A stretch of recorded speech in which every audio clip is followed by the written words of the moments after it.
You'll give me a copy of it though. Yeah, you'll have a copy. It'll be on YouTube for you. So you just go search for it. It'll be there. So yeah. All right. Well, yeah. good. Thanks everyone. Have a good evening. John, Thank if you would, John, if you wouldn't mind calling me when you're done with your meeting on my cell phone, Okay, I'll just make sure that this closes out the way it should. great. Okay, Thanks everyone. Have a good night. thank you. Thanks. Thank you. So with that, I guess we'll call the meeting to order. Roll call, Megan Hansen, I'm here. Trennis Hindle, not here, Paul Leddington, I'm here. and Jesse Reeves, Here. and Greg Chilcott is absent. What I would like to cover here is I think we approved the January minutes of our two meetings in our April meeting. Did we do that? Do you remember, Megan? I missed the April. I know I think we did approve them. I see Okay. the March ones attached. I Right. did miss the last meeting though, so I'm not sure. Okay.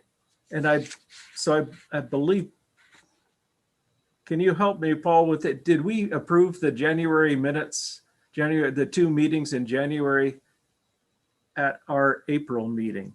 Yes, yes, we did. Good, good. Okay. Great. So what I'd like to do is go through, get the approval of the minutes. There are two big projects here between the subdivision regulations and moving toward the growth policy in the work plan that Mayor Dewey has set out for us aggressively. And I think what we would probably mainly do this evening is put together a committee of people interested in helping out with these two big projects then, if that's appropriate. And with that, I'll open. Paul. Oh, pardon me? We lost Paul. Oh, Can you, at some point, would you mind giving me just a real quick summary? I'm guessing the subdivision regs and growth policy are what came out of the meeting I missed. yes. The concept is, and the mayor surprised me at the last meeting. The state puts out model subdivision regulations. They used to do it up until 2006, and then there was a big blank where they did not develop them.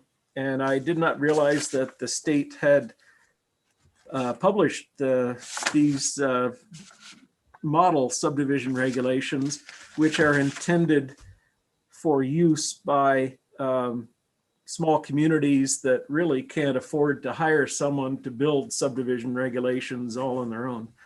So, and the idea is you can plug and play, put the name of your town in and essentially adopt the regulations as written, or you can amend them as necessary. And so I guess our role in that process would be to form a committee who would be able to go through the subdivision regulations and then bring that back to the planning board, who would then make a recommendation to town council to adopt those regulations if that's appropriate.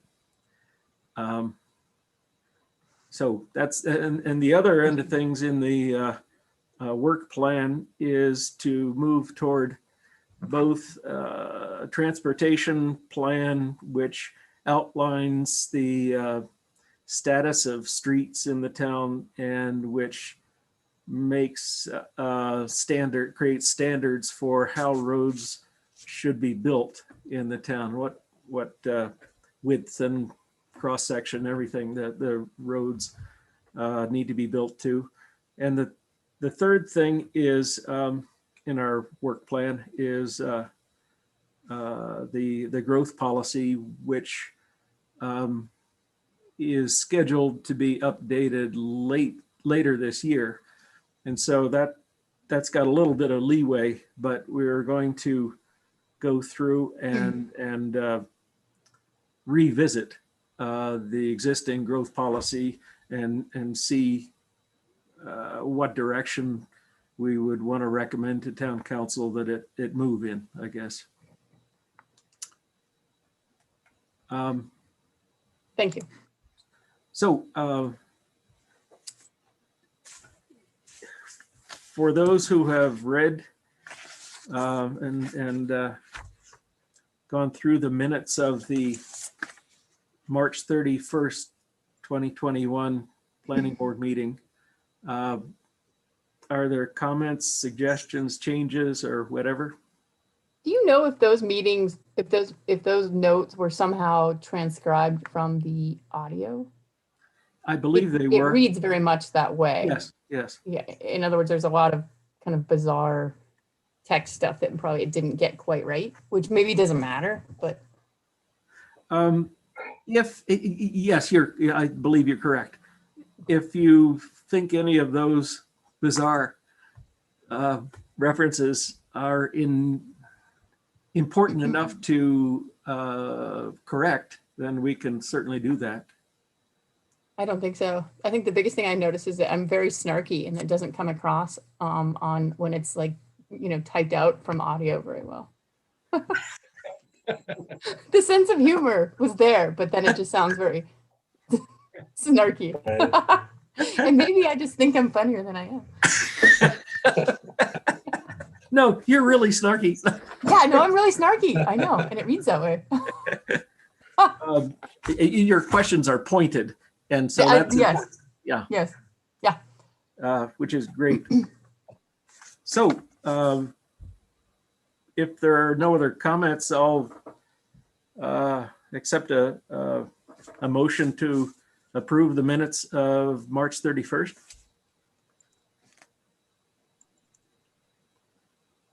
Is it me? Sure. I'll move to approve the minutes of March 31st. So moved. I Thank you. scanned. And did we get a second from Paul? Or did I hear a second from, okay, good. I think he's muted, maybe. So all in favor, raise your hand. Aye. Aye. Unanimously. Moving on to the agenda item B, subdivision regulations. I think our plan calls for creating a list of expectations for a subcommittee to provide a vision for subdivision regulations based on the model.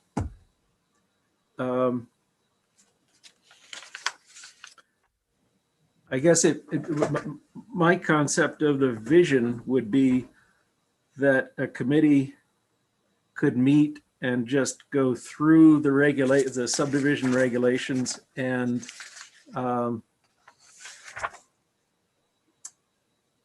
make suggestions for either adopting them as written or if major changes need to be included in the regulations, maybe bringing that back to the planning board and say, here's a section that needs to be substituted instead of what's in these draft subdivision regulations. I see this as a tedious task. Mm-hmm. And so don't trip over yourselves volunteering for this subcommittee. This is an interesting one because it seems like it should draw on a lot of different expertise. I would agree. Is the subcommittee supposed to come from the zoning and planning board members? Or in other words, the five of us sitting here, excuse me, four of us, right, we're going to somehow create a subcommittee. right? Yes, right. I believe, if Paul, correct me on this, if misstating it, but I believe Brandon said at the last meeting that he and the public works director and the fire chief and all the city staff would be available to assist the subcommittee in reviewing these regulations. Is that roughly what he said, Paul? I think based on all the issues that we had with Burnt Fork Estates, I think we kind of felt that there might be some interest within the community for a short-term committee to meet to talk about what's in subdivision regulations, look for some clarity from.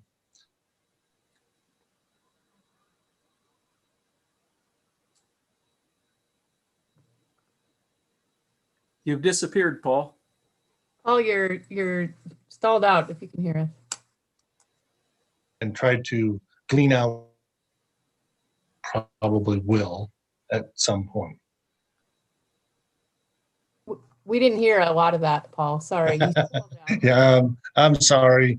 My internet is not all that stable right now. I'm not sure why, but I think the gist of it is that we wanted to try to be in touch with some people that were affected by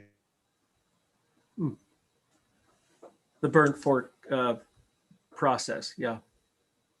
Well, so Joan, are you saying that this and thought that they might be subcommittee? able to town. The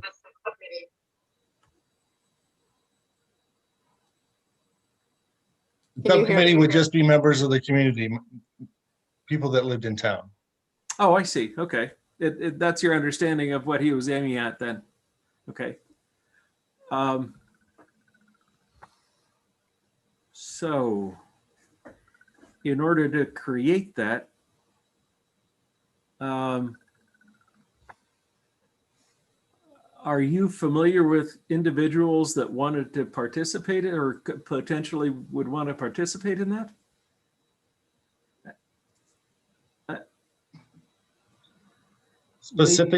Specifically, no. Okay.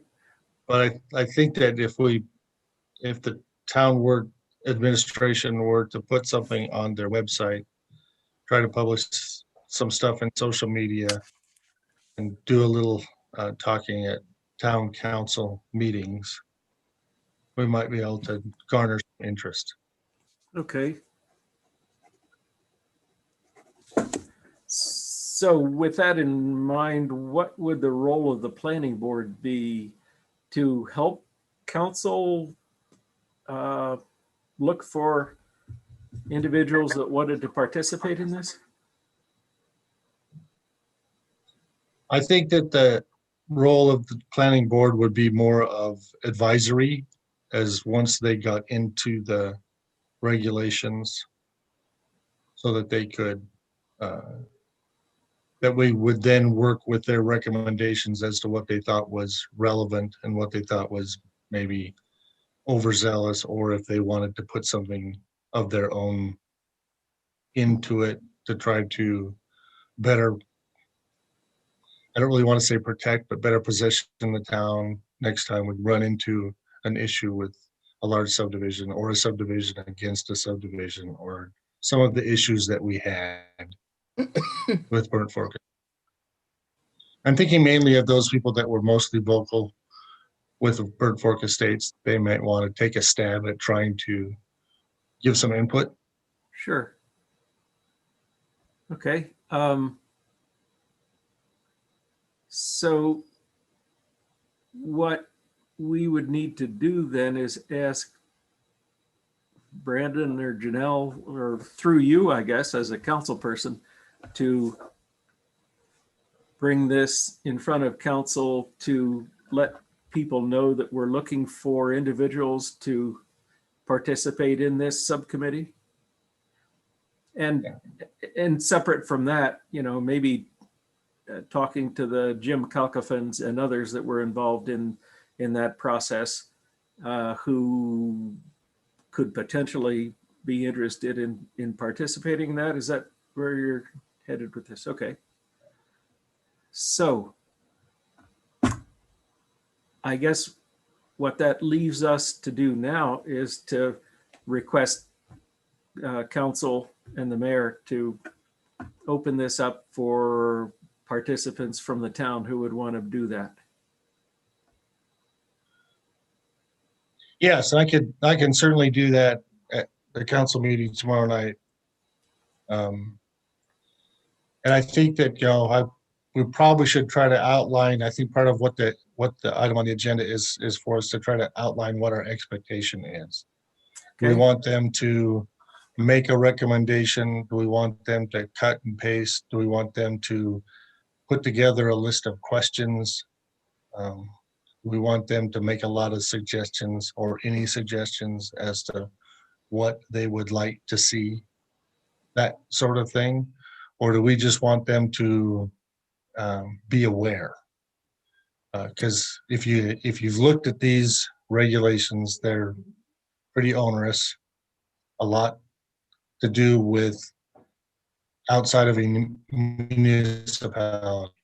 In other words, was county rather than city, which is a big deal, obviously, in the state of Montana.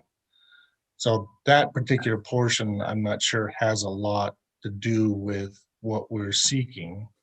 I think we're seeking more specifics about how they feel about what regulation is in there, what procedures are in place, or what procedures they would like to see in place, or if that's what we're interested in, or if we're interested in opinions of what they think should be in there, what doesn't need to be in there, that sort of thing. So I think, we need to try to give a little direction to the council and the administration as to what we're looking for and what our expectation or goal is for this subcommittee. And plus, how long are we going to give them? We're going to give them 6 months. We're going to give them 2 months, that sort of thing. Okay. Just go ahead, Megan. Yeah, I guess I'm pretty unclear. Are we thinking that creating a subcommittee out of the most vocal members who have all been anti-development and putting a very onerous, tedious legal document in front of them is gonna generate something that is helpful? I mean, I'm all for trying to get community input. That document makes me glaze over, and I'm supposed to have some idea of what's going on there. I don't know. I don't know. Maybe I'm just not seeing it yet. I'm not seeing that process. I would be, yeah, that's a good point, Megan. I would be curious what, if any, authority would this committee have, or would it just be right. suggestive? Who would have the final say? Yeah, I mean, if the whole such committee comes decisions back that and were- says, we suggest no more subdivisions. Well, I think the process would have to come back through the planning board and eventually work its way to council, potentially with hearings either at the planning board and council, or either or, I guess. Probably council would be most appropriate. But I think, as Paul started out saying, that there should be kind of a baseline explanation that the model regulations that we're looking at here were prepared in a way that makes them conform with existing state law. And so any subdivision regulations would have to start off with that basis, that it would need to be based in what legislation has been passed in the Subdivision and Planning Act. And so with that in mind, the discussion and recommendations of this subcommittee then, I think, as a guideline, would be what parts of the regulations need to be emphasized or uh, considered more important than others maybe, and what additional regulation should come into that. I think your question about what if the subcommittee says no subdivisions, I would hope that that could be stalled within the committee, and recognizing that state law doesn't allow that to happen. And so I don't know, Paul, is that sort of the outline that you're looking for? I think the main thing in my opinion would be to maybe narrow the focus to either application process or design criteria, so that they're looking at just a couple of different parts, because you're right, it's an extremely onerous Yeah. procedure. So I think if we just pick a couple of things out and say, here's, let's look at the application process, because that's one of the things that we want to make sure that is as transparent as possible. Let's look at some design criteria so that we can, because I think there's some room in there for some input from people who actually live in a subdivision and what they would like to see. Not necessarily, we can make stuff, as long as we're not ignoring the law, we can make stuff a little bit more stringent, but we can't make it less stringent, and we can't just say no. So here's an opportunity for us to say, we want to make sure that this is the way the application is done. This is what we want to see to make sure the application is complete. And before we need to proceed on to the next portion of this is what has to be presented. And that's open for public review, that sort of thing. And a lot of the design criteria in there's some areas where they can try to put their own touch on it and try to get a better grasp of what's really happening, so that they have some input. I would like to think that they would feel like this was more or less custom made for the town of Stevensville. Okay. So you're looking for potentially maybe a list of questions for the subcommittee to answer relative to the importance of, as you said, process, design criteria, findings, etc., and then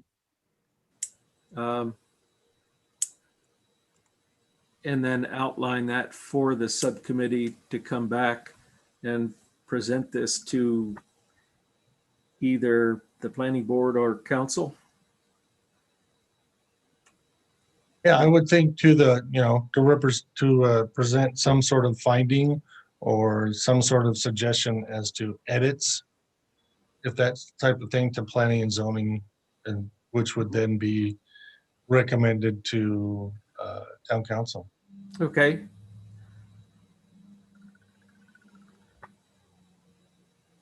So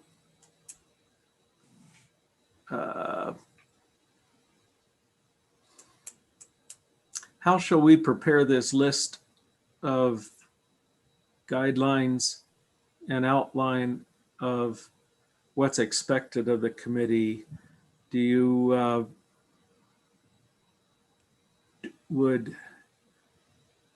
do you want me to talk to Brandon about an outline that would then go back to council prior to advertising for this subcommittee then? Or it sounds like you've got some specifics that you're aware of. And I'd be willing to work with you and Brandon on coming up with a list if that's what's appropriate. I guess I'm not ready right now. I don't have an outline in my back pocket, and I don't think any of us do. It sounds like you're probably the closest to having an outline of suggested areas that the subcommittee could discuss and could recommend to be included or not included in the regulations.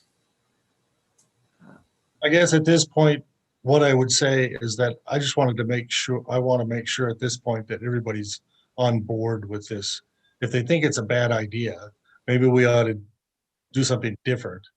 I just look at that document and go, I really don't want to, I really don't want to spend a lot of time in a planning and zoning meeting going over particular sections of that.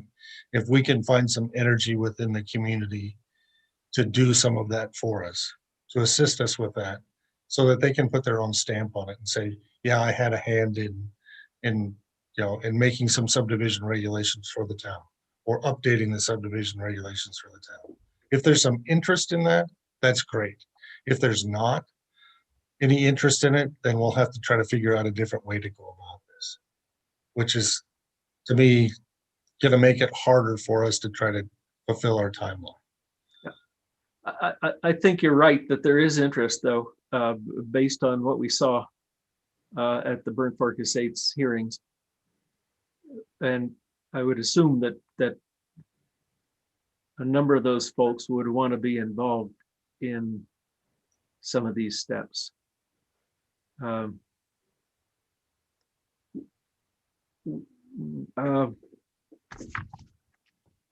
don't have that timeline in front of me that the mayor set up for us.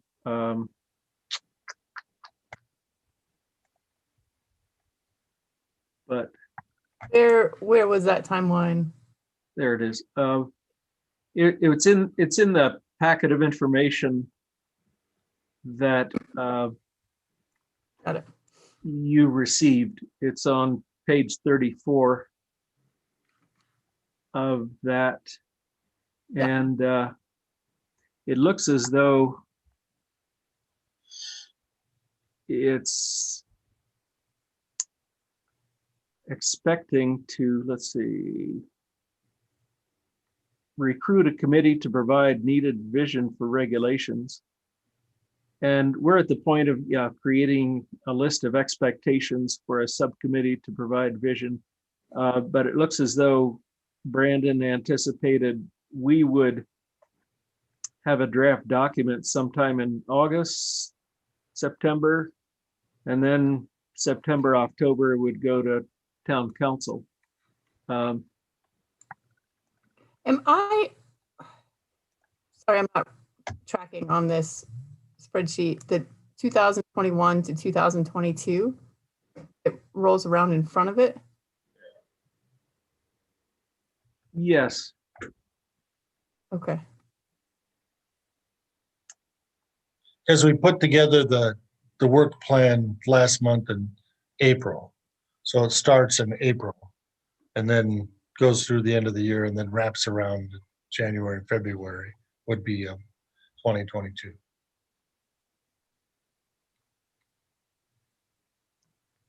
Because this was something Brandon put together as we were talking about it.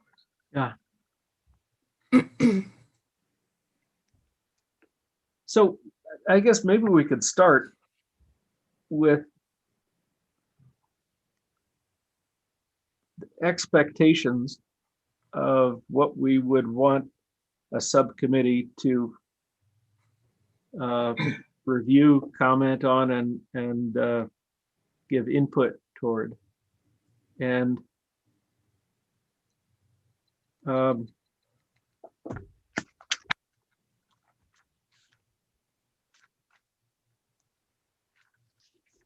I guess is the assumption that we're starting off with the draft model regulations from the state as a basis.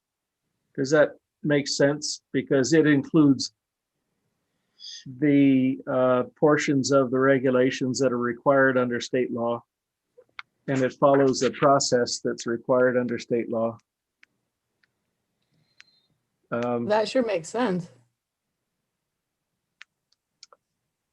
Curious, John or anybody, how does the current proposed Burnt Fork Estates compare to that base model right now?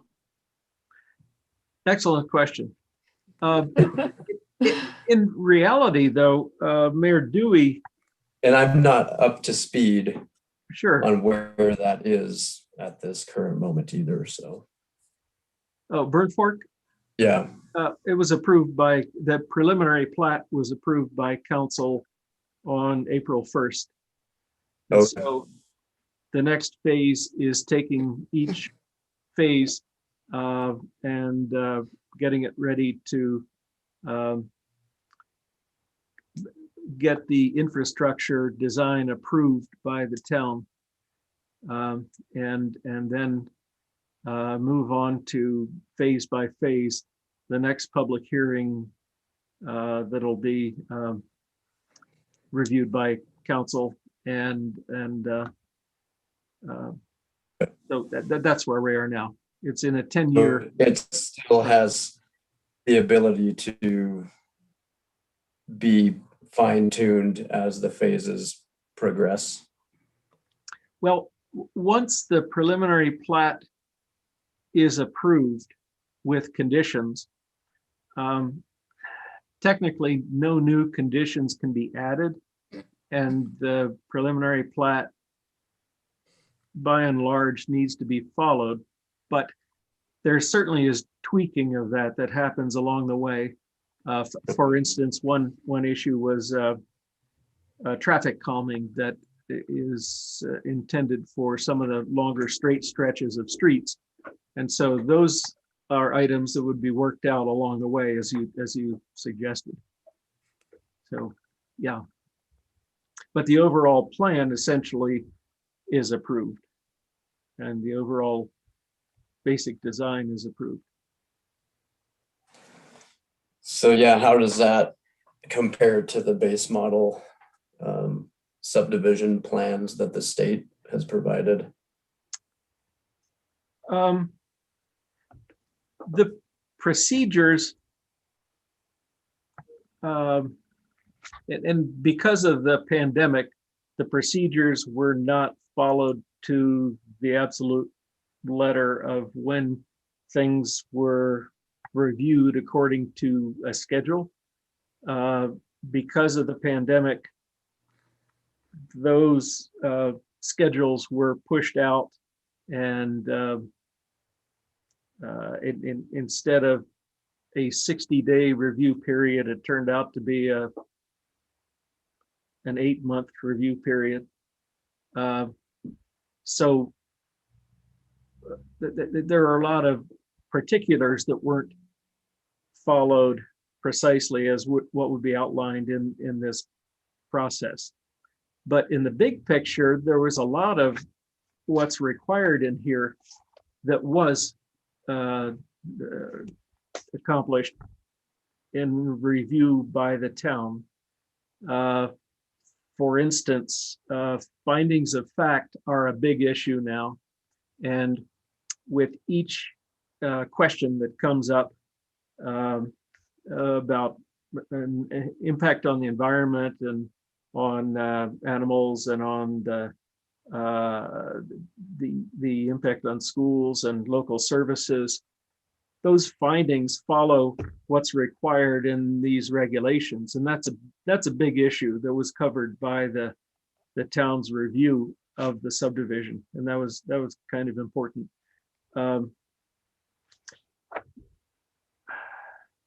I think there are specifics about notifications that the town followed fairly closely to what these regulations would have required.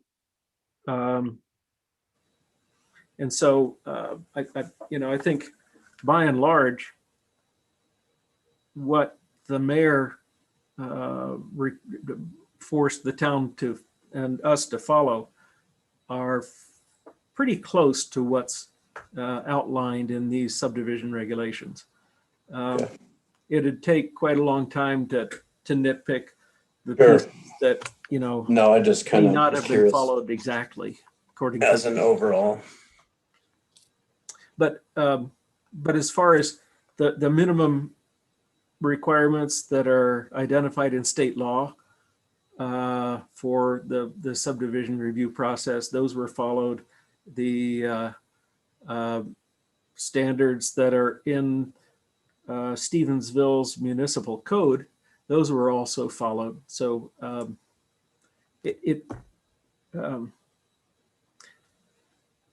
this regulation would essentially tighten that up a little bit and be a little more precise as far as which steps need to be followed. Okay. I think I'm confusing things, but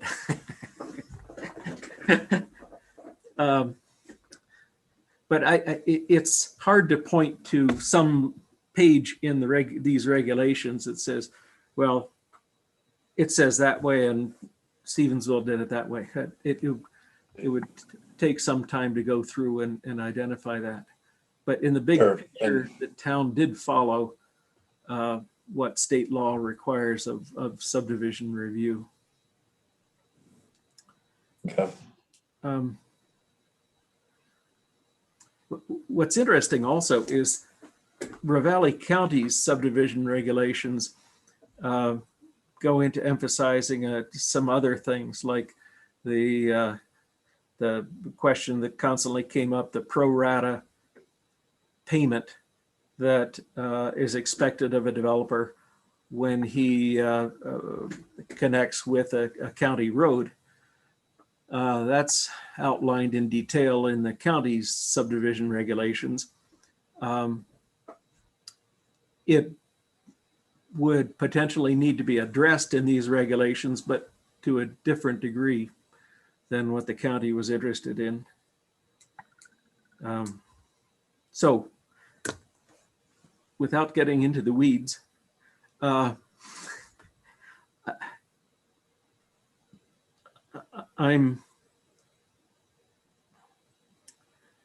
guess I don't have a good grasp of an outline of questions that could help this subcommittee focus and maybe from Paul, from your perspective, I hate to rely on you too heavily here, but I wonder if this is something that we could work on over the next few days or sometime between tomorrow and the next council meeting, so that we could work up either a list of questions or an outline of expectations that then council could put out and advertise for this subcommittee. Again, what I think is that we probably, I'm thinking of just a couple of different things, like for people who are interested in looking at subdivision regulations, our expectation would be that they have an interest in that and an ability to provide some time to do that. Secondly would be choosing 3, maybe 4 chapters out of the regulation to concentrate on. Let's not spend a lot of time on definitions. We don't need to spend a lot of time on different types of subdivisions. That's all pretty much outlined. There's not much leeway there. There's not much chance to customize some of that stuff. There is a couple of places, I think, in review and application and design criteria where we can customize that to something that would fit better within the town. If there's some interest, I guess my expectation would be, is there interest from some people to want to do that type of editing, if you wanted, or have that type of input on what the regulation looks like for the town. Good. If there isn't, then maybe this is not such a great idea. But if there is, let's take some of that energy and put it to good use so that we can try to come up with something that people understand a little bit better. Good. Yeah. And I guess I could see, looking at the table of contents, of the model regulations. Uh, Yeah, the design and improvement standards, we need to make it coincide with Stevensville's. Mhm. And right in the middle of that, the application and review process within what's allowed by state law. Right. And it is something that you could direct the focus of the subcommittee on. And were you going to say something, Megan? No, my asthma is causing all sorts of coughing, so I'm muting myself. Sorry.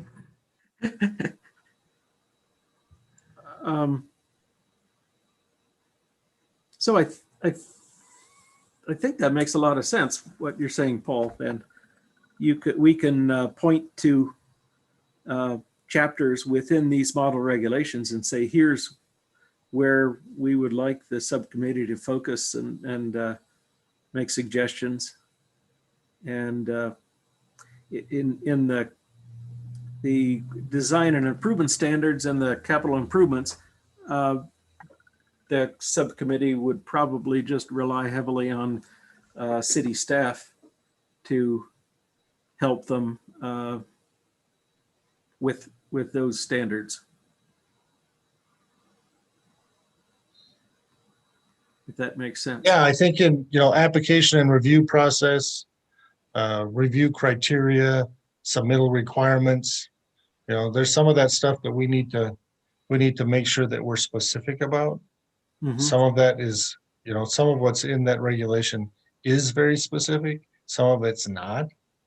And some of the design criteria, of course, is, basic. Mhm. Do we want to try to make something a little bit more in things that you can require a huge park dedication or Yeah. make sure that everybody we can tweak there again if there's interest. Right. And what can be suggested, I guess, in the design and improvement standards is just referencing the city's standards from the documents that are the city has on file. So, yeah.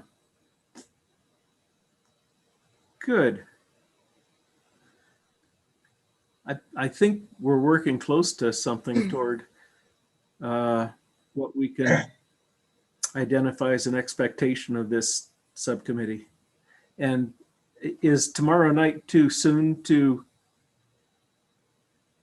advertise or to have council advertise for interest in participation? Do you think? I don't think it's too soon. I think we need to, if we're going to get this to try to have something done by September, I think that, that we need to get the staff on it as quick as we can.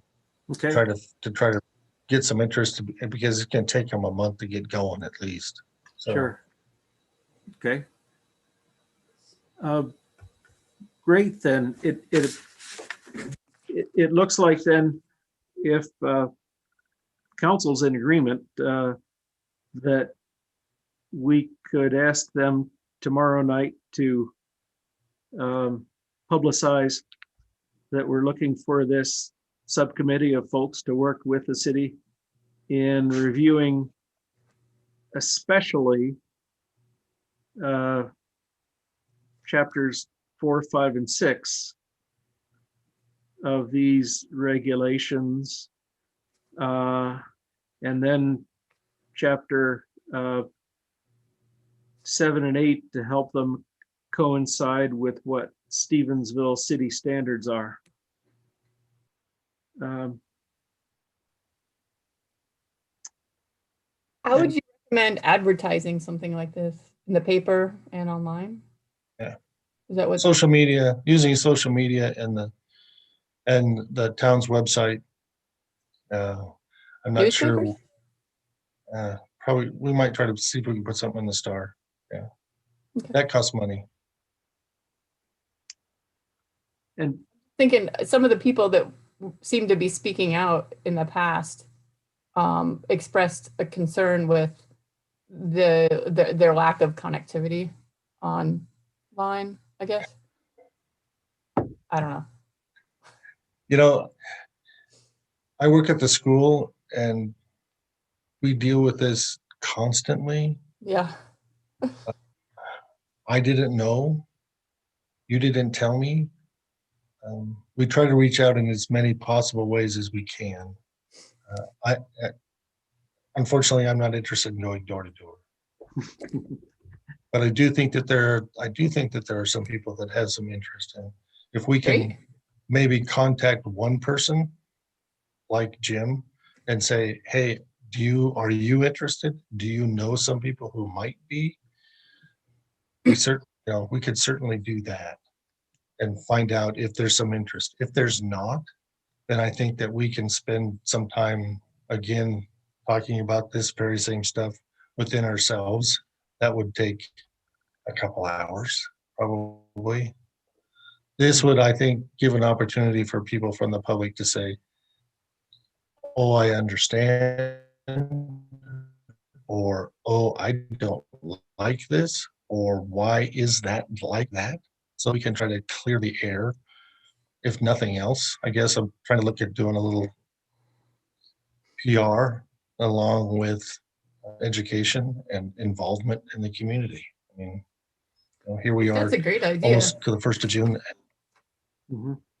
So So as planning and zoning, we are recommending to the council that you put out on social media and town's website and however else, a request for community members to work with the town to review that document and make recommendations, additions as needed to reflect this community, basically, right? Recognizing that it's an effort, a volunteer effort, of quite a bit of some people's time. That'd be great. Is that enough for you to take to council tomorrow, Paul? Okay.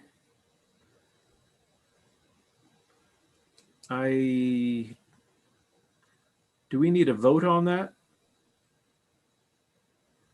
I think maybe my feeling would be let's see if there's interest first. Mhm. I hate to have us go to a lot of effort and then find out that people really don't have the time. Yeah.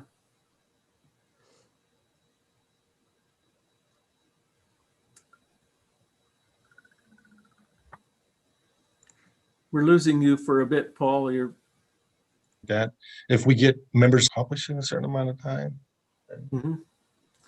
And maybe we should say this will take, what, 20 hours of your time or something, or 15 hours, or I don't know what is appropriate. So, yeah.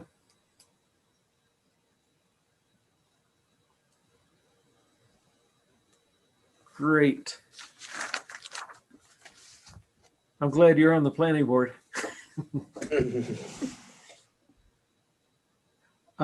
Do we have any more discussion on the subdivision regulations? Is there anything else we need to kick around? Okay. Not for me. Okay. Jesse? I will say, Paul, when I was working with in Teton Valley, when I was down there working with the design review committee for the town, the county actually hired on a whole big, probably insanely expensive contractor essentially to head up a bunch of these meetings, like what you're talking about.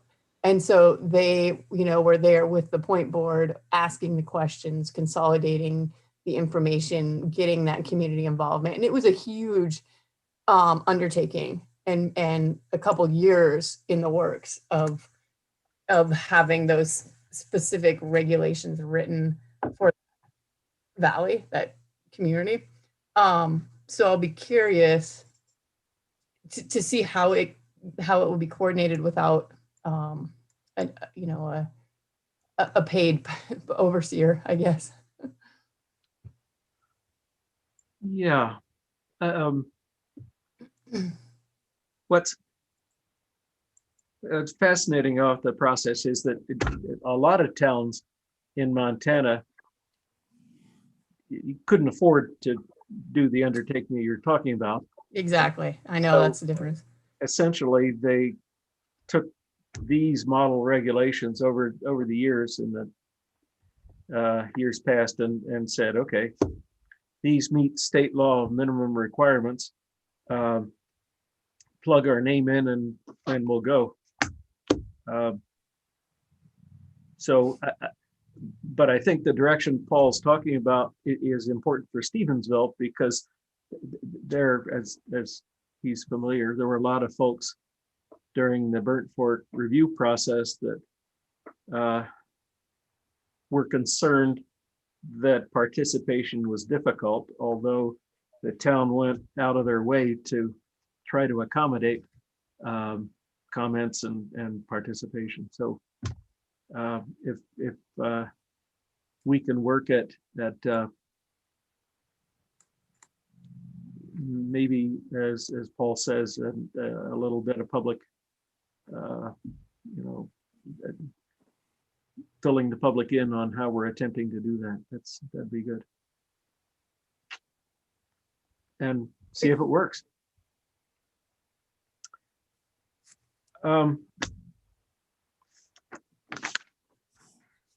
Moving on to the growth policy. I don't know if you all got I emailed you a portion of the growth policy that's just the listing of the goals and objectives that were anticipated in that were adopted in 2016 growth policy. A lot of these were long range, and there's a lot of it that has not been worked on. Would you want to go through these goals and objectives and take a stab at how this work is being accomplished and get an idea of how much progress has been made to follow up with the growth policy? Is that something you'd like to do? That's a good question. I don't think it'll take a long time Yeah, we might as well. because a lot of these are, nothing's happening with the majority of it. I didn't double check it fully, but what you sent us is out of this, right? Growth policy. Do you have the whole growth policy there? Yeah. Okay. I think what I sent was just the portion The of, goals. Yep. yeah, the page 20 and following. Yep. Okay, perfect. And Are the highlights yours? yes, those are the only ones that I'm aware of something's being done on. And Paul, you're in the thick of it a little more, and maybe you can help fill in the others that maybe are proceeding. And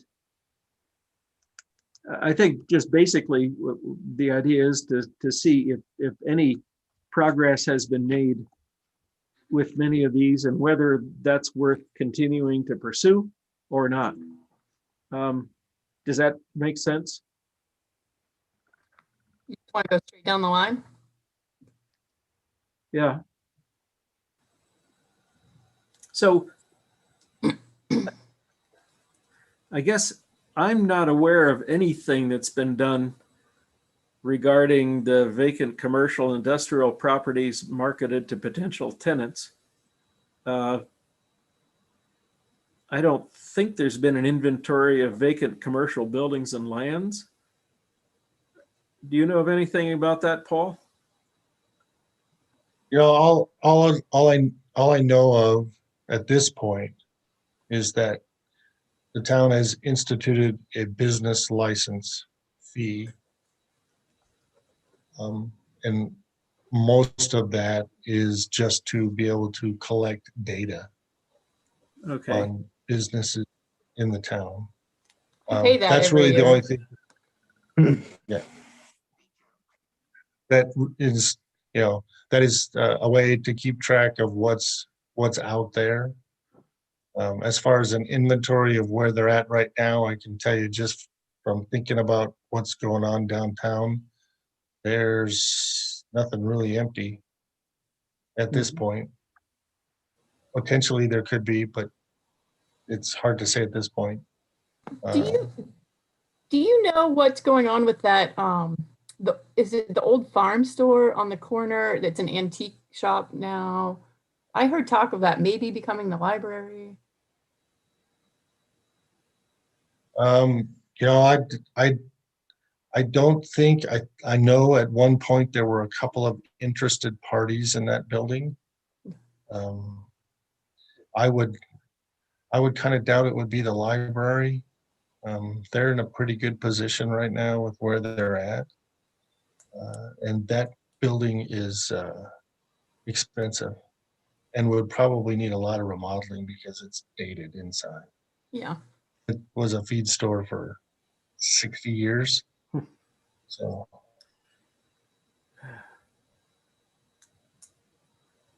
But right now I can tell you that right now, commercial properties are pretty hot, even though rents on Main Street are high in comparison to Hamilton. So Oh, wow. we're struggling to try to make, I know that there are people that are kind of struggling, trying to make ends meet with the price of rent in the buildings that are on Main Street. But there are not really a lot of vacancies. There's still things that are moving along. I think a lot of that has to do with PPP loans during the pandemic, people being able to survive that by basically being able to keep themselves open, because a lot of those are single proprietors. But I do know they're having the same problem everybody else has got. That's lack of help. But that's a different subject. So there actively is not a group, since the Main Street does not exist anymore. Civic Club more concentrates on events than it does on business. So we really aren't doing anything like that.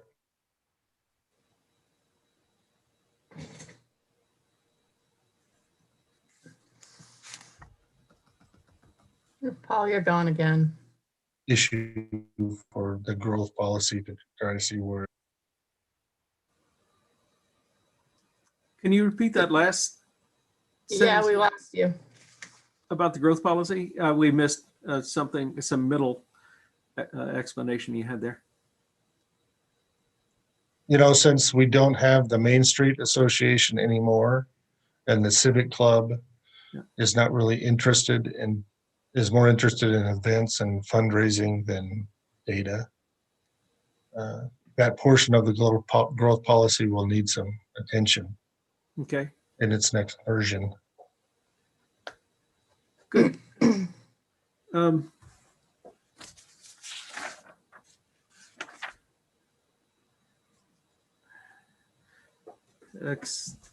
I know there's always been an effort or there's been calls for improving the high-speed internet service.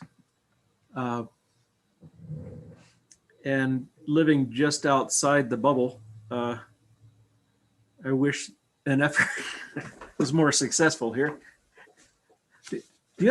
How's your internet out there, Jesse? So far, it seems pretty good for our needs. Uh-huh. We haven't had any issues. Okay. It's I think it's wireless. Mm-hmm. So Okay. yeah. But for a lot of business needs, I think, as I understand it, the internet service outside of the center of town needs a lot of upgrading. and maybe even in town. Um, let's see. Well, we do have, the town does have fiber optic. I mean, Spectrum does have fiber optic in the town. The school has it. It's available to residents in the town. Maybe not so much on the west side, like over by Mission and Charlotte Streets.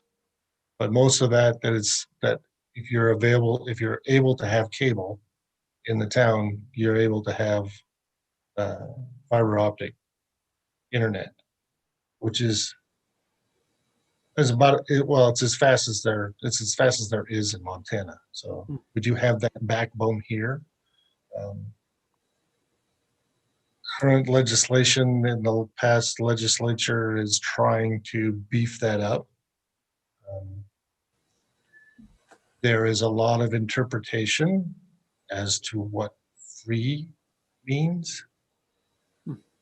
This being said, because I've just been trying to deal with Spectrum a little bit on a small business in town as to what it's going to cost for them to have internet or using a relatively serious bandwidth, and trying to negotiate something with them is, I don't want to say difficult, but they are looking for a definition of what's considered to be free. Now, if you want to have a business and offer it in your business, they would love to be able to do that, but you're not going to get it. You're not going to get the cable connection and not pay for it. So the business will have to pay for it. It may be available to the business owner. One of the cool things that's happened because of the pandemic is you can get a hotspot or a Wi-Fi signal from the library for free. You have to check it out. They have a limited number of them, but you can check it out and get Wi-Fi wherever you are, basically. For free. It's limited, but you can do that. I'm not sure that that's what the goal was, because I think at this point there wasn't, all we really had in town at that point was digital phone signal, which we still have, which isn't bad, but I'm on Charlos, and that's what I have, and it's pretty good. What I guess what would be what's our action plan for internet? For what could we do? Like you said, there's no free internet. How can the town of Stevensville encourage more high-speed internet? I don't know, as Paul said, that with fiber optic available in town, it sure would be nice if he'd send it down 2nd Street, by the way. That's a source that people can tie into and pay for, I guess, through cable. Is that right? Yeah. So maybe the idea is to expand that availability to areas outside the center or outside the middle of town then, I guess. And I don't know how the town encourages that. well, I think the actual goal from that growth plan was to have free Wi-Fi in downtown. So it leads me back to that we would have to try to find some sort of funding source so that we were able to offer some sort of signal other than what you can get from the library, which is free. So to try to expand that to the rest of downtown would require some sort of cooperation among the cable company and some sort of alternate funding in order to be able to have that happen. And I don't know if our CEDA is working on that or not. Like I said, there was several bills in the legislature to do with internet infrastructure. So there may be a possibility there. I haven't paid that much attention to that particular part of the legislature. So I guess in the big picture of the growth policy, that's something that certainly is important to keep in here and push toward and just find out where the leverage is that can be used to go for that. Rolling on to the next page. I guess there's support for, other than Main Street Association, for RCEDA to promote economic development in Stevensville. And I assume that effort's ongoing. But What I can tell you from my perspective of RCEDA is that, of course, as a lot of economic development during the pandemic has basically been just trying to make sure that businesses, current businesses, can get funding and remain viable when being forced to close, limit customer base and that sort of thing. So as far as trying to do some sort of economic development beyond that will probably not happen again until what we call normal again. I don't know, 4th of July. So hopefully RCDA will be doing some more stuff within the town within the next year or so. But at this point, all that they're really focusing on is trying to keep businesses open. good.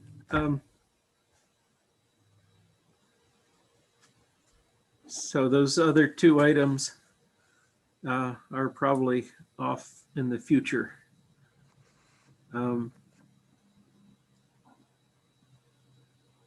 think the Organize a Business Owners Roundtable hasn't happened to my knowledge.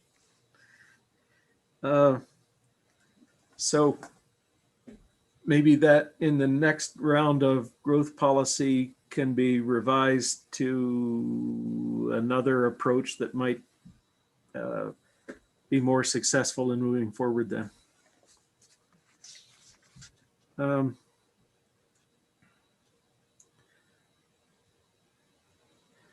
The additional industrial uses at the airport, I don't know if there's been much analysis about that. I don't.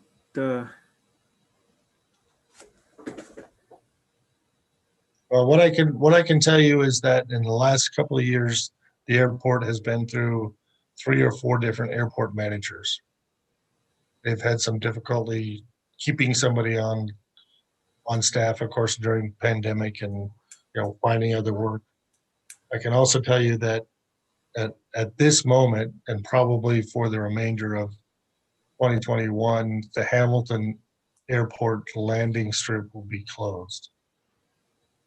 That has forced some, I shouldn't say all, but some of their planes to be at the Stevensville Airport. We have a temporary fueling station there now that we didn't have before. They have an office space for the current airport manager. They have just completed a $4.5 million runway and taxiway renovation at the airport. I don't think the businesses have changed, but there's been a couple of new leases up there. for space and new buildings built. So the airport is still a viable spot. There's also a couple other businesses next door to the airport that are doing very, very well. So I think that airport industrial area has continued to be something that needs to be included in the growth policy for the town. Well, I would think that the annexation of the airport property probably happened in that time frame of the last growth policy. Mhm. So at some point, they would be looking at water, municipal water and sewer systems at the airport for continued expansion up there. So that would be something that we would want to continue to try to look at for the airport. Good. I don't believe there's been any moves toward expanding the TIF districts. The airport TIF district is pretty well set, I suppose. There's always potential for expanding the district, either toward Airport Road or maybe, I don't know if there's any interest in the businesses that are popping up along East Side Highway, but probably they're functioning well on their own without looking at potential annexation. The other thing that I just remembered was that as you go up Airport Road, on the north side of the road is a Ravalli County gravel pit, which is in the process of being reclaimed. The Ravalli County would like to move their gravel pit to the south side of Airport Road, some of which is on airport property. They're looking at over the next 15 to 20 years of mining gravel over there, which would give some revenue to the airport. I'm skeptical as to how much that would be, but estimates from the airport manager say it could be as high as $1 million. So, and as far as the businesses go on East Side Highway, I'm not really sure that anybody from the town has ever talked to them about potentially annexing into the town.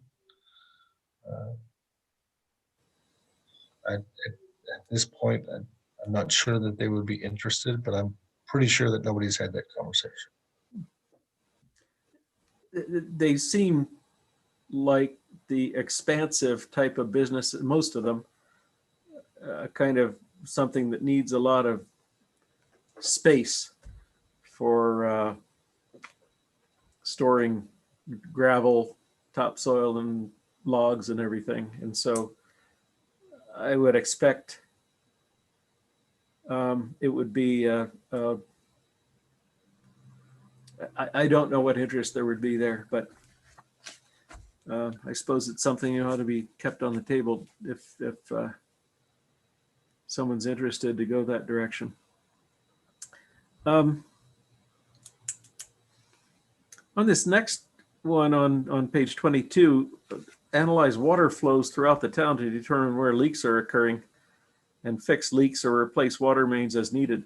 That's been done it was done prior to this growth policy. And I think there have been continued improvement or continued fixes that have been done since that time to replace leaky pipes. It's still bad. It's still bad, yeah. Yeah, we think we are hoping that by the end of this year that we can get down to the point that we were only losing half the water we're producing. At this point, it's still 75%. Wow. Yeah, It's so nuts. the leaks are bad. Mhm. The problem, of course, is finding them. We have a new director of public works in the town. That is his main priority at this point, is to try to fix as many leaks as he can. What has been previously, and I find this kind of interesting, which is the only reason I'm telling you this, is that normally when you're looking for leaks in water lines, you simply listen. You get a device that can hear outside, a different sound from what can hear running water when there shouldn't be. Unfortunately, in the town of Stevensville, because of our high groundwater, it doesn't really work. You can't really tell a difference between a leak in a pipe and water that's just running toward the river. So we've been searching for the last couple of years to try to find a different system. And the only one that we're able to look at is a camera, which of course is expensive.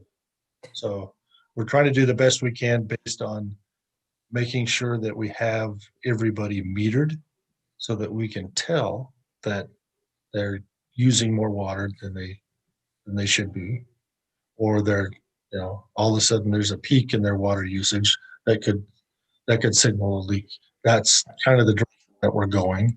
Plus, knowing that there's some trouble spots, fixing some water meters, fixing some meter pits, and trying to replace some meters. We've had a part of it.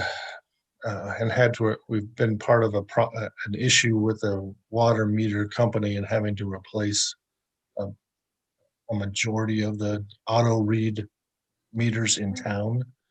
And of course, last year during the pandemic, that was hard to do because a lot of them are inside the house.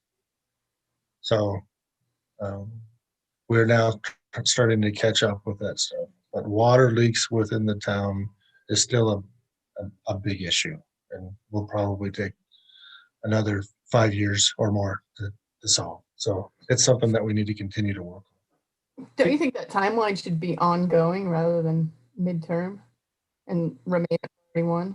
Yeah, you're Yeah. certainly I correct. actually think that needs to be constant.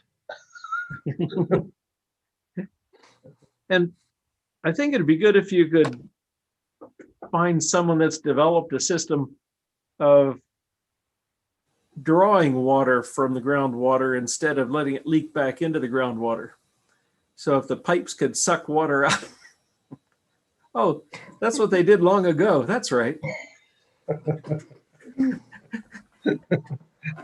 It'll be fine. Just let it sit for a while. It'll be fine.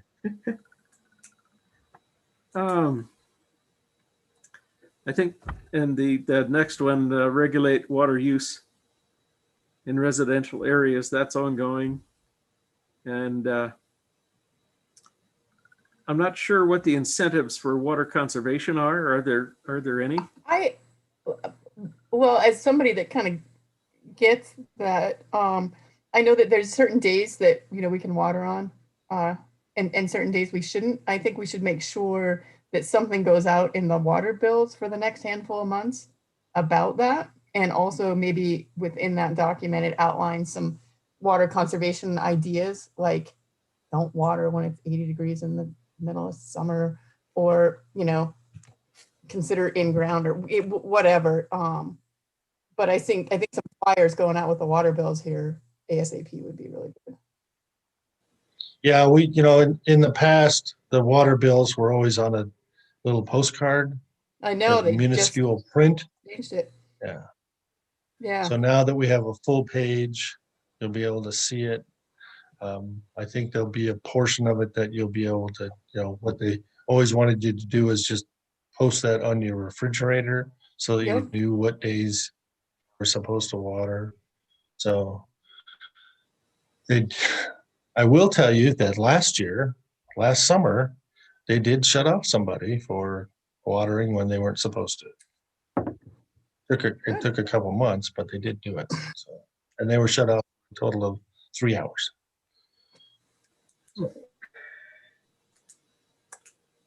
So it's ongoing. Good. Yeah, I would definitely put that one as ongoing too. On the water rights application, Paul, I know the town advertised for a consultant to help with that. Is that has the town picked a consultant, and where's that sit right now?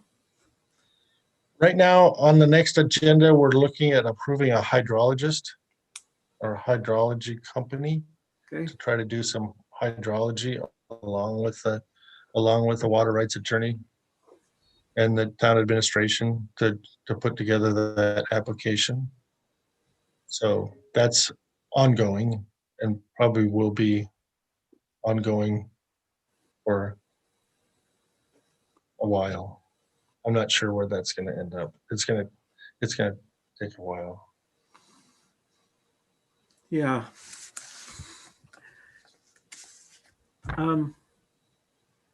Okay, so I guess that could be changed from midterm to ongoing. Let's see. Don't we have new water storage? Or am I? No.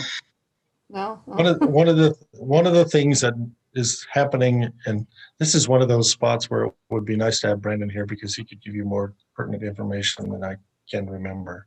And that is one of the reasons that we were really looking for additional storage within the town was for fire flow. One of the issues that you always have within a municipality is how much water do you have available when there is a fire. So the mayor, I should say, has been looking at trying to figure out where that large fire flow number of 3,500 gallons a minute has come from, and is seeking now to reduce that to maybe 2,500 gallons a minute, which would somewhat necessitate us not necessarily having a big storage facility, which of course would cost a lot of money. And we have, the town has been able to, through O&M with its water system, save some money to be able to contribute to a storage tank, or to simply upgrade the storage tank that we have. We've got 460,000 gallons in the reservoir that we have now, and we may be able to upgrade that or expand it to be able to better qualify at 2,500 gallons a minute fire flow. That would allow us to be able to not necessitate us having such a large storage facility because of how much we can produce with the wells that we have. When we were using surface water, the only way you can't really hurry up water natural flowing. Because we couldn't really pump more. We had a well here in town where Veterans Park is, but it didn't really produce all that much water. So now that we're using wells that we can adjust to maximum capacity based on, or minimum capacity as to how much they pump, we can produce a lot more water in lines than we have to do and not have to store it all the time. So that is kind of an interesting thing that we may need to just do some additional examination, probably a midterm thing, as far as where we're at with water storage. Good.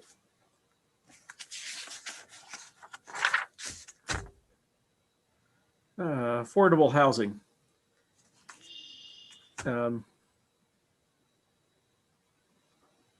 I don't think the development code has been updated, but I believe that's somewhere on our list of projects I don't have that in front of me, but looking at updating the development code is something that's important. Um,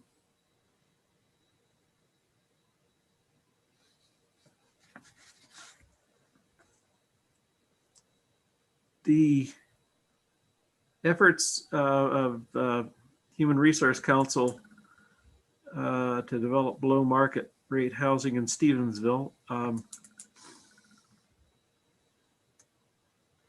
is actually Human Resources was indirectly involved in the Burnt Fork Place project. So that's ongoing, and some solutions are coming out of that. Yeah, that's something that they've been working on for more than, I mean, I know that they've come up with different projects from 10, 15 years ago, trying to find a project. Human Resource Council has finally been able to come up with one in Stevensville, which is nice to be able to have that option. So that's something that we've kind of been able to do with Burnt Fork Place. Mm-hmm. So it's nearing completion. Yep. Now. Good. We haven't worked on density credits as far as I know, and I don't know if we actually need density credits with our zoning. The zoning that was proposed and that we reviewed at the last planning board meeting for the I forget the name of the outfit, Illinois something or other, was potentially pretty dense housing for Stevensville. So I'm not sure about the need for adding density credits, but that's something maybe could be discussed.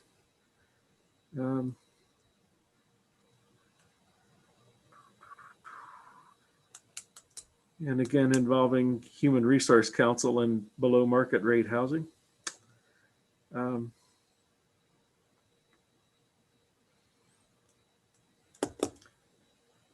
I think we want to encourage seniors to age in place. So Yes, we do. For me, John, we just want to stay where we are, right? right. We don't want to move. I'm not sure how you do that. I mean, the design of aging in place houses is totally a thing, but I don't know what we do about that.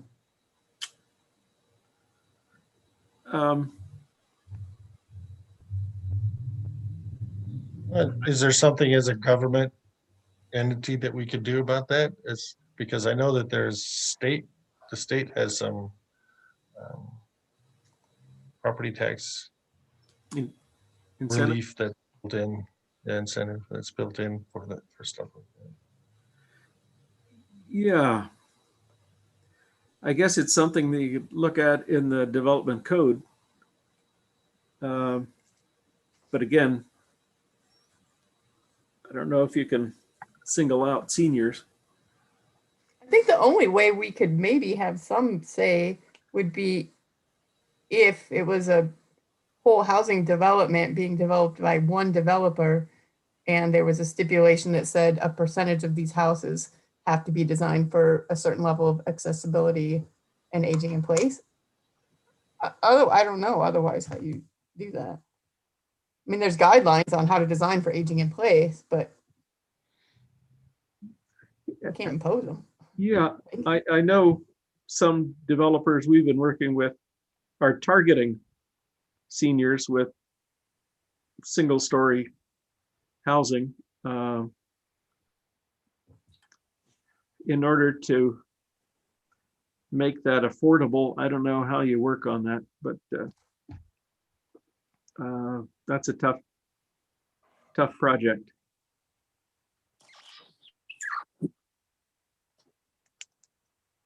So incentives for energy efficient housing. That would be awesome.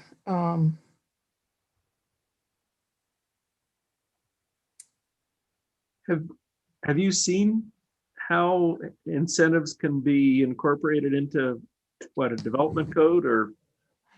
I mean, that's a good question. I have seen incentives through building permit application reduction in fees.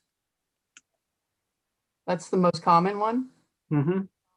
Where if you say your house, if you do a ResNet or a ResCheck or a provided manual J or whatever, there's all sorts of different things you can do. But if you can prove your house is a certain percentage more efficient than a code-based home, then a lot of municipalities will greatly reduce the fee. There are some that go beyond that and assess another fee, an impact fee. I definitely work in those areas.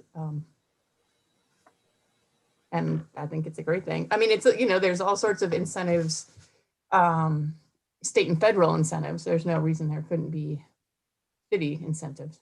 I wouldn't think.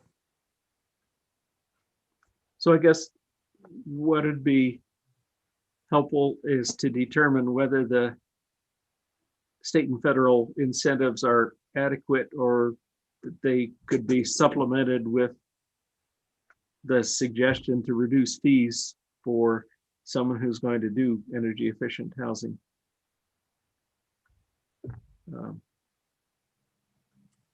I guess that's something for the next phase of the growth policy. Yeah. I mean, yeah, that's a huge not a can of worms. There's a ton of potential there, I think. That's certainly untapped in this community. How much interest there is in this community, I don't know, but hopefully maybe we could encourage it, incentivize it. On that next one, talks about assistance for low and moderate income households to repair their homes. I think that'd be, geez, that's what I did in Missoula with the CDBG program. If you have community development block grant funding and you can set up a housing rehab program that people can apply for, it's great, but I don't know how that could come about in Stevensville. I know Habitat used to do a little bit. I don't know if they're doing it anymore, if that's even possible in era of COVID. But Habitat would do some improvements to some degree on houses. I didn't know they did. Okay. They used to. I only know because Dad used to go do it. I think it was called the Brush with Kindness was the program. There's a website, DSIRE.org, database of state and I don't know, something incentives anyway. So there are all sorts of things you can get, say, like when I replaced the windows and increased the energy efficiency of this house, I can apply for deductions on my federal taxes. I think there's some state incentives as well. But I don't know that anything like that makes sense from a town. I don't know where we get the funding for that from a town perspective. Well, maybe it's a case of having a source of information to let homeowners know about programs like the ones you used. Yeah. Again, it takes an effort and it takes either volunteers or someone working to put together some listing like that. But for now, I guess that ought to be on the list. Yeah, I think it should. And certainly that's something that I would be interested in when we get to a point of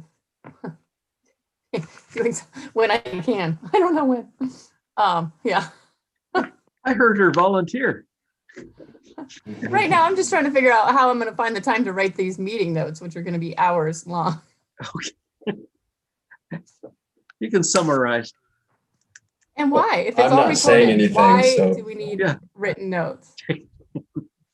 Jesse's Why? trying to help you. I'm not saying anything, so I'm helping you out. Yeah. Oh, I see. Perfect. Thanks.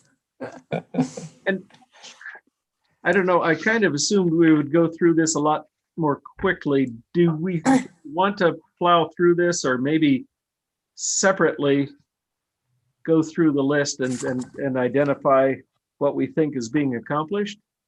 Or is this what we're doing helpful? I'm not sure what we're doing that's productive, really. Yeah, I guess To be honest.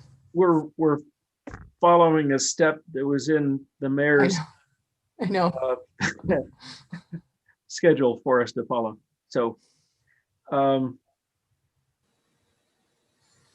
yeah, maybe what would be more helpful then is to just individually look through this and circle the items that might need more attention, or the items that aren't being accomplished and really don't provide a benefit, and prioritize those for the direction for the revision of the growth policy that's going to be coming up then. Is that? It almost seems like a working group with this document would go a lot further, like an in-person, whenever we're ready for that, an in-person meeting, and we have the public works director, and we have the mayor, and some people who maybe know a little bit more about what's going on with a lot of this stuff. Yeah. Because I just feel like I don't know on a lot of this. I'm guessing, and then I Right. chime in where I, have an opinion on stuff. And if Paul wasn't here, we wouldn't know what the city was doing. And if Paul wasn't here, we'd all be like staring at him. And I'm just going off what I remember. So I'm not sure we're benefiting anybody, to be honest. We're just checking the box for the mayor. We are checking the box, yeah. And I do have, in theory, an 8:30 dinner that got put off, so I'm 20 minutes out from that. Okay. Well,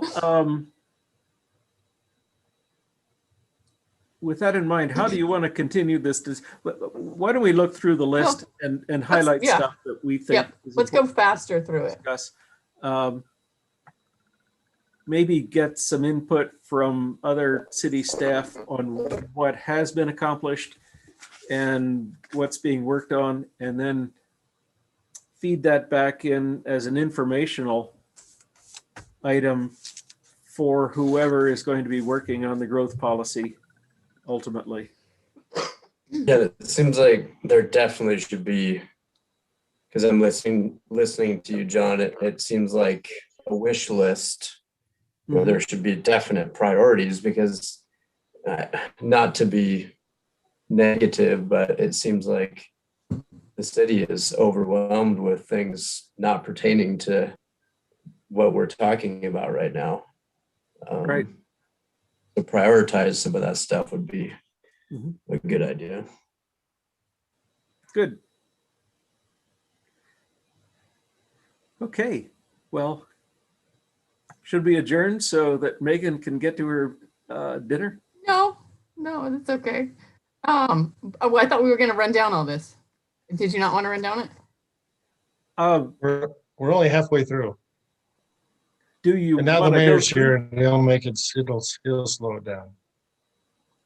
I'm more for us being able to look at some of this individually and try to do a little information on what we know and Mhm. what we don't, and what we might want to find out more about. Okay. Then, if that's appropriate, then we should individually go through the list of objectives and actions and see which ones we'd highlight and think need attention and are appropriate for the town. I've really enjoyed this discussion that we've had to bring out some good opportunities here, and it's great to take advantage of the an architect who has some understanding of the how these things work with incentives for housing issues so why don't That's the one area I know, and we just passed it. Oh, yeah, which is great.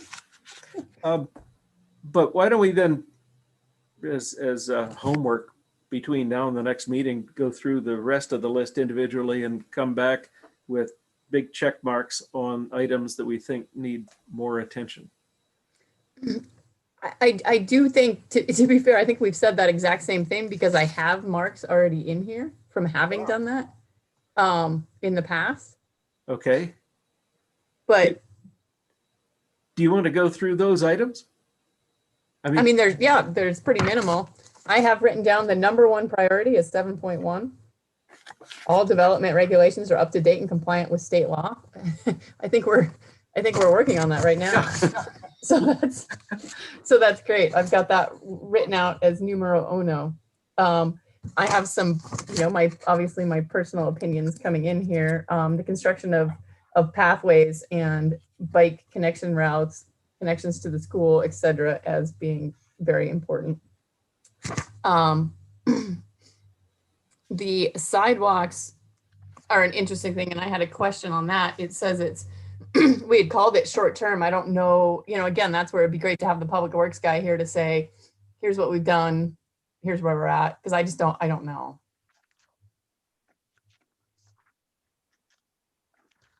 Which is the bike path one? It is, and maybe bike path is, it's in-town bicycle, a 6.4. Okay, good. And 6.5. I have 7.1 as number one priority. Although I have 7.2 as also high priority. That would be the planner and zoning administrator. This was back in 2016. Development code number one is another priority. I've got environmental stewardship noted, of course.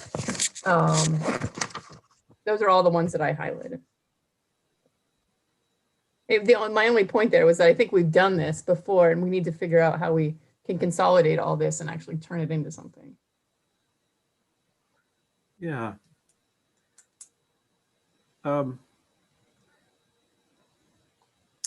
It's interesting with the bike path facilities and the anticipated planning for it that kind of was discussed with the Burnt Fork Estates idea. Initially, the theory was to have a bike path around on the Logan Lane East Side Highway loop. The feasibility of that is fairly limited unless you had some outside funding to make connections across property, the frontage of properties that's either never going to be developed or is off in the distant future for development. So our solution was to route that pedestrian loop through Burnt Fork Estates and Creekside Meadows and but back. That got shot down in this last round. No. Didn't it? Well, no, the connection is still anticipated to be made from Middle Burnt Fork Road through and following the recommendation of the planning board to provide a connecting road through what was commercial and is now residential into the center of the development then. Mm-hmm. That provides paths and sidewalks that will then ultimately connect back through and potentially down to town. Okay, I think I was thinking of the pathway to the school that was, I think you guys tried to get and couldn't. Right. Yeah, that's what I was thinking. But there's still the connection through my front yard. Really? down Second Street. We're doing that one. Yeah. That a lot of folks use pretty regularly to get down from Creekside into town. And it's not ideal because it's down a county dirt road then, but it is a potential connection. But the ultimately a future connection through the school will, I'm guessing, is going to be likely at some point in the next 10 years as the school looks to expand development into their properties by the ball fields. And I'm not saying this with any authority because the school doesn't have a specific plan for connecting down through. But my understanding from the superintendent is that once they have settled on a plan for improvements to the school property, that then we could look at making a connection from one of the maybe 3 opportunities from Burnt Fork Estates or Creekside Meadows down to the school property and ultimately to town. I think probably like one of the areas that's going to need some attention in the new growth plan is going to be how we're going to provide support for downtown. Now that we don't really have an organization, like the Main Street Association to help with that. So we're going to have to try to reconfigure how that's going to work and who that's going to work through or with. And also what we're looking at for outside of town and development there. I know that there's going to be some additional stuff going out on Highway 93. We've tried to put an emphasis on East Side Highway south out of town, which hasn't really gone anywhere. But I think that we'll probably try to continue to try to do something with that outside of our what is currently part of the town. So I think those are, that's, I think 8 and 9 that we'll probably need to try to pay more attention to try to figure out how we're going to do something there since there's been substantial changes in the last couple of years to organizations within the town. Those would be my priorities. Good. And I think those are reflected by other council members too that need to look at those items.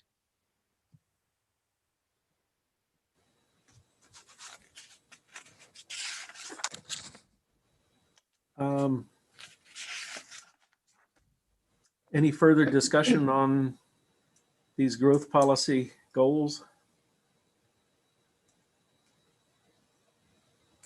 Do we want to continue discussing these at our next meeting? Sorry.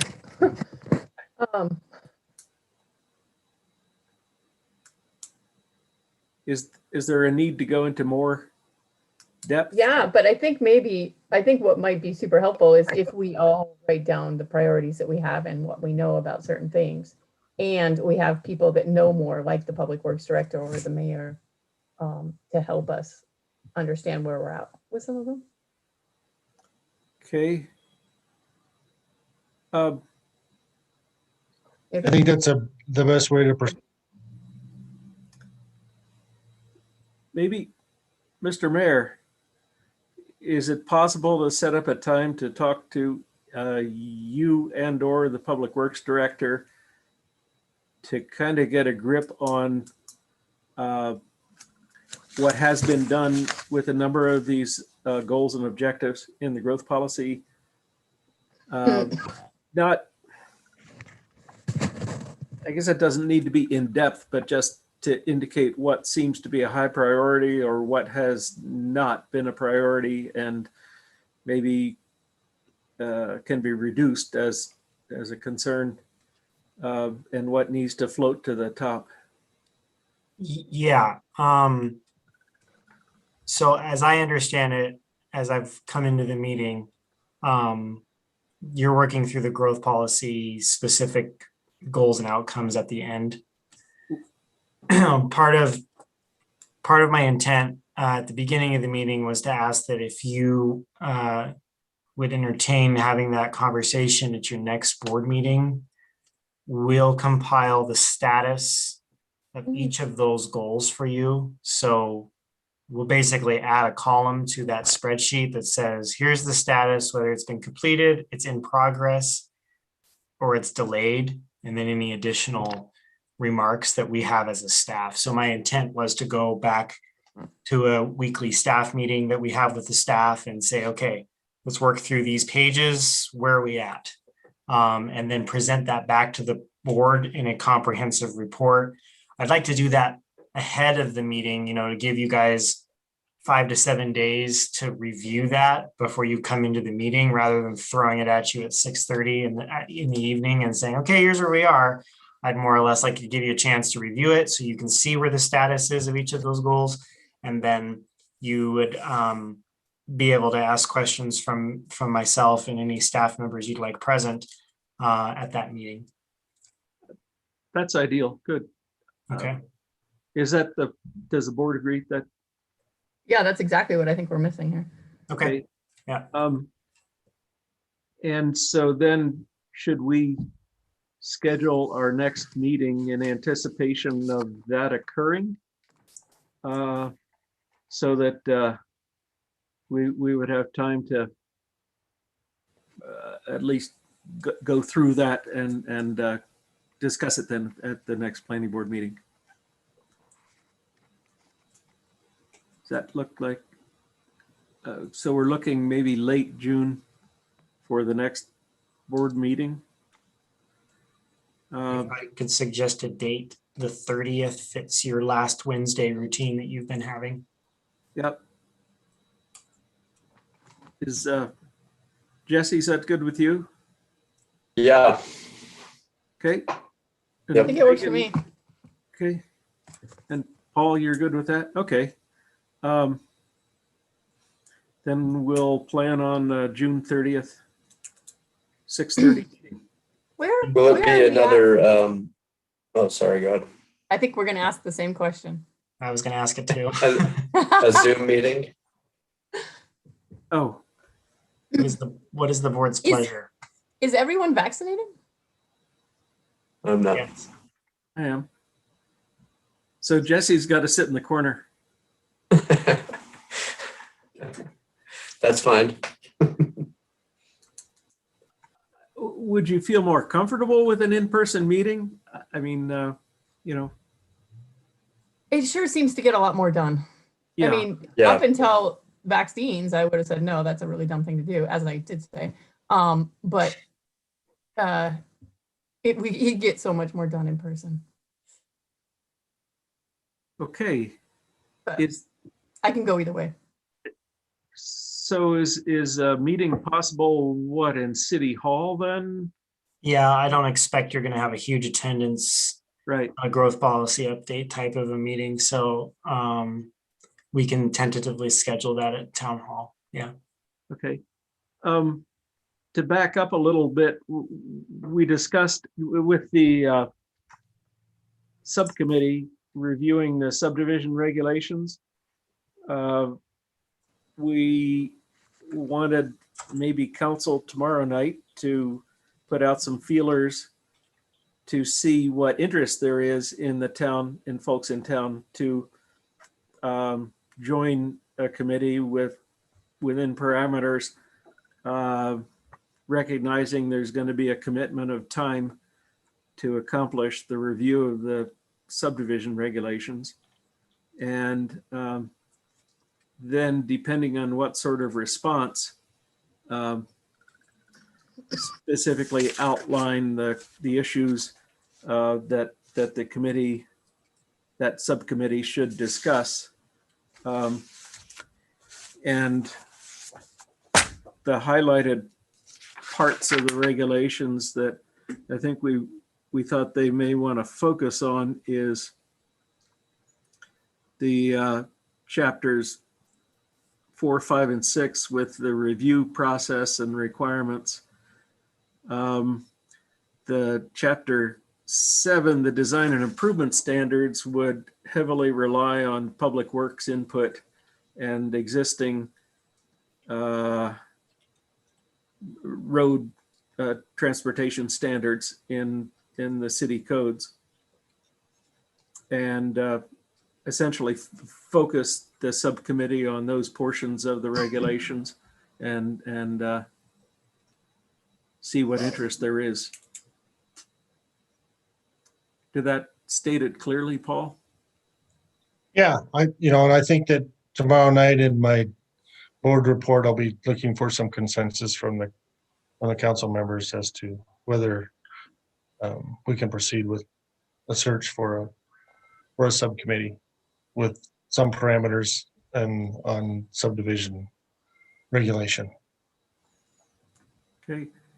And so I would kind of assume, since the process would be the subcommittee would work with city staff in looking at what can be modified in the model regulations and what areas need emphasis and what direction it should go, then that subcommittee recommendation would come back to the planning board, either in a public hearing or in a review meeting, and which would then be passed along to town council for a public hearing. Is that a simplified process, Brandon, or is that? You can look however you want it to, whatever your pleasure is. We'll follow your lead, whatever the board's direction is. Yeah, I mean, I haven't put a lot of thought into the subdivision regulation process other than, trying to pull that committee together. So, in tandem with Paul's remarks at the council meeting tomorrow night, we can do some press work and trying to recruit some folks who are willing to do that kind of work for us on a committee. And then, we'll just kind of walk with it. And depending on what the outcome of those committee meetings look like, then I think you can determine the next steps. Obviously, you're going to have some required public hearings and that sort of thing. I think you'll have to walk through, but to get a finished document that you're ready to publish as a draft subdivision regulation, I think you can do whatever you want there. Okay. Great. So are there any other? Yes, Paul? I'll make a motion to adjourn. I second. All right. It's been moved, seconded, and I think there's a unanimous, all in favor. Aye. Thank you all, and thanks again for joining the group, Jesse. Absolutely. I'm sure it'll take me a little bit to wrap my head around what's going on, but